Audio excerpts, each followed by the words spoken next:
Welcome to Fingerblade Media Reviews. I'm your host, Captain J here. And with this episode, I'd like to do something a little bit different. It is in defense of the Star Wars Holiday Special. Yes, you heard that right. The infamous 1978 made-for-TV movie slash variety show, which people associated with Star Wars do not want to talk about it, and fans often just mock it and make fun of it. Usually, every review you'll see is completely degrading to it. And of course, justifiably so. There are many bad things about the special. In fact, George Lucas himself has disowned the project. Basically, it's kind of like the illegitimate child of Star Wars. The cast and crew who were in it basically talk about it with a bit of a smile, a little bit of embarrassment. Um, of course, it's something that really shouldn't have been made. But are there any redeeming qualities? Usually people will say, no, there's no redeemable qualities, but actually there is. Surprising to say. Yes. One thing that most people talk about, and they will usually agree that the one redeemable quality of it is the animated sequence. Now, with that, there's many parts of that which are you won't see anywhere else in Star Wars, but are utilized. For instance, it's the very first appearance of the character of Boba Fett. Now, you can really get somebody who's a casual fan and say, okay, what was the first appearance of Boba Fett? And sometimes they'll say, well, Empire Strikes Back. Some even might say Star Wars Episode 2 if they want to go chronologically. But his first appearance ever was in the Star Wars Holiday Special. Now, his color scheme is a bit different, and the character himself is a little bit different, but basically the traits are all there. In fact, as far as action figures go, the action figure, you'll probably see him right up here, from the Holiday Special was released. So, again, that's something, due to the Star Wars Holiday Special, was released. And another thing in the animated sequence, the very end of A New Hope, you'll see Luke Skywalker had a ceremonial outfit on. And you'll never see it again in any movies. I thought that was an amazing outfit. He had the yellow leather sort of, I call it the Han Solo outfit because him and Han Solo kind of were like contrasting colors. But it was pretty much if Luke was wearing Han Solo's style. And you only saw it in the end of A New Hope. And then in Empire, he had the brown Bespin gear. But I always wanted to see him wearing that again. And in the Holiday Special animated sequence, you do see him wearing that outfit. So, that's something. Also, his ship. You actually see Luke flying around in a Y-Wing fighter, which you never saw in the movies. And with the Y-Wing fighters, something you don't see in the movies there was an escape pod. So when it crash lands on this mud planet, an escape pod comes out with a little motor and goes as doubles as a raft. Another aspect of the Holiday Special was the original Ralph McQuarrie drawings for the Wookiee planet of Kashyyyk, which for some reason in the Holiday Special they call it Kazook, like a kazoo. But you actually see matte paintings of the Wookiee households, which were later utilized as inspiration for Episode 3. Again, that's another thing. The original cast was in it, and they were wearing their New Hope outfits. So, again, that was something. Even though something's a little off about the original cast. They all look pretty bored in it, and pretty embarrassed. And Mark Hamill had an a car accident after A New Hope, so they caked on some makeup there, which it doesn't do him justice. And Harrison Ford, of course, looks like he just wants to be anywhere else. Carrie Fisher, apparently she was quite under the influence of something and actually sings, which, again, that's one of those negative points. But I'm not going to get into more of the negative points.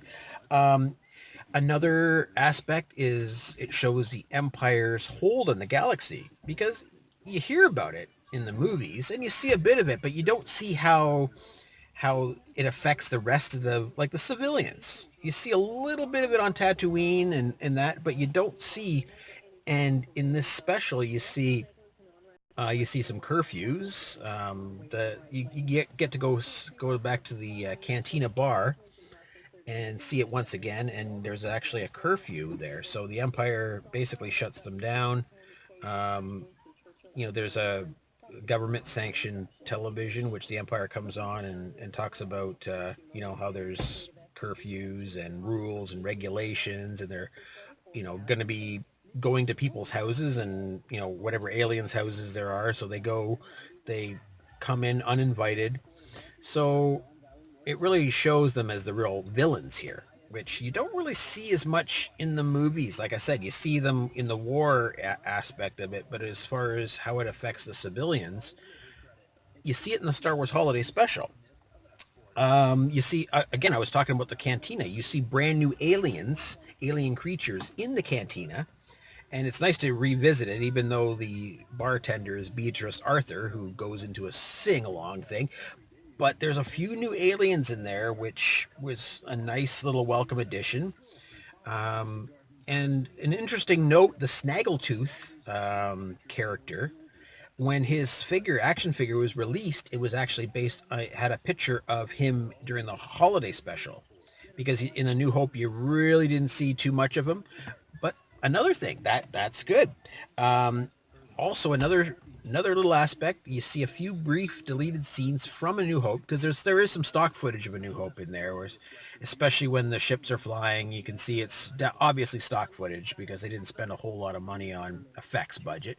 But there is some deleted scenes. There's one with Darth Vader, which again was later released, showing the deleted scenes from A New Hope. But in this one, it kind of, fits in differently. So that's how they were able to put, say, James Earl Jones as the voice of Darth Vader. So, there are some aspects of this special which were, redeemable. And I'm not saying that it's something you should watch, because usually people will watch it once, or even not. They'll just kind of skim through it and see really how bad it is. But if you basically peer through all that garbage, you will see a few diamonds in the rough, which is kind of sad, because it was the very first spin-off of Star Wars, and it's basically been forgotten over the years. I mean, they were even gonna release action figures, and if the Star Wars Holiday Special was successful, which it was a rating success, but if it was critically successful, it would have maybe led to, they said, a series of variety shows, maybe even a TV series, which of course didn't happen then. And for years, it was basically this thing that, before the advent of the internet, people talked about it. A few people whispered about it, but most people said, oh, it doesn't exist. In fact, I didn't think it existed. I remember seeing it when I was like 4 or 5 years old, and remember a couple little scenes, but maybe I thought I kind of attribute it to just a dream I was having, or something that was on a Donnie and Marie special or something. But I knew there was one about Chewbacca and his family, but you never saw information about it. You never saw it in Star Wars, like guides to the galaxies or anything. Usually that was attributed to the Wookiee storybook. So there are some definitely redeemable qualities here. So I had to go and defend it somehow, because you never see a defense of it online. In fact, if you really want to see it, watch it with the riff tracks. It is hilarious. So the former cast of Mystery Science Theater gets together and they play the movie, and they do a funny commentary over it, which is hilarious. And they even do some commentary in the original commercials that were included when somebody had recorded it on TV. So you see all these 70s commercials. So there's another redeemable quality there. So from Fingerblade Media Reviews, I'm Captain J here, signing off. May the Force be with you, always.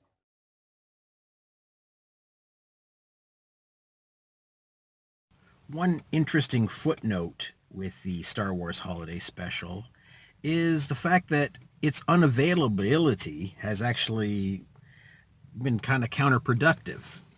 And that is to do with the fact that it has never been legally available on video. And inevitably, when you tell somebody not to try something, just like the parent tells the kid not to do something, the more they want it. So that's exactly what happened with the Star Wars Holiday Special. During the 80s and probably, yes, definitely the 90s, it was the most evident, was the bootleg tape trade. And hey, I'm guilty of that too. I went and bought it from some collector that was selling collectibles and had this Star Wars Holiday Special. And believe me, when I saw it, I'm like, there it is. There's that one thing. And then I wondered, why isn't it on video? I mean, I can understand why after watching it.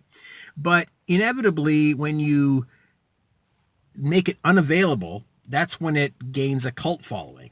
And really, it's an undeserved cult following with the Star Wars Holiday Special. And it's only gotten bigger and bigger with the advent of the internet. And of course, with that comes the riff tracks, comes the reviews, things like that. So, you know, if they were to have released it on video sometime maybe in the 80s or 90s, just maybe once on DVD with no extras, it would be like the Ewok movies. It would be forgotten. You know, those movies are available on video, and again, they're ones that you can watch, but nobody really talks about them. The reason why people talk about the Holiday Special is this legendary cult status because of its obscurity. So, you know, with George Lucas attempting to subvert it from people, to not bring it to people, and even now probably Disney, now that they own that and Fox now, so they could release it, but I don't think they're going to do it. But again, you're just going to keep people wanting to see it based on, you know, its notoriety and things like that. So again, it's one of those undeserved cult status, but a cult status nonetheless. And it's one of those things that just keeps growing and growing over time. So it was just a little note I wanted to add it on to this video review.